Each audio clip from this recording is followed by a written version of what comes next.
băng bờ nửa bèo bờ ai yong ba nửa mi du bờ băng đôi sóng sương thơ gắng lên trường dù hà đời giống như bể lòng nhô dung là cây pha gương trong lầy đá ayong ba nâng ngang na sư bay khơi uang hi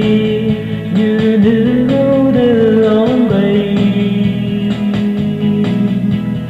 u sông vàng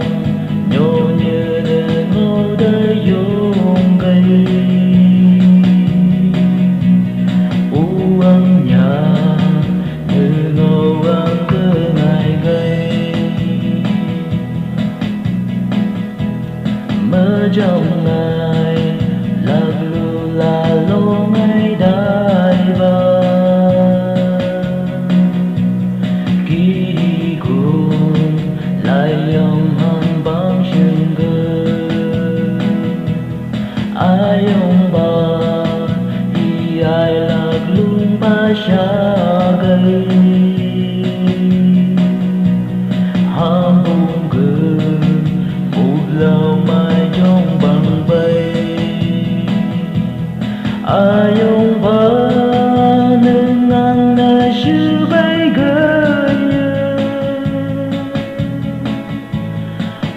uang hi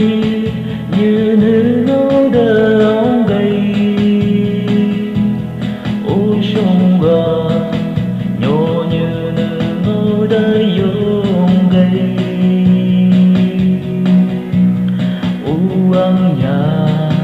nữ ngô vàng đưa ngày gây mơ trong mù từ ăn nhang môi hắn sang gương ai ông bà mùi bơ ngỡ lì lì mơ trong lòng ngài hà lòng u bông ca ai ông bà lấy ngờ xin bằng mơ ly ai ông bà nâng ngang na sư bay gơi uang hi như nữ ngô đờ ông gầy u sông vàng nhô như nữ ngô đờ dung gầy uang nhà nữ ngô vàng đưa ngày gây ai ông ba nâng ngang na sư bay gơi uang hi như nữ ngô đờ ông gầy u sông vàng nhô như nữ ngô đờ dung gầy uang nhà nữ ngô vàng đưa ngày gây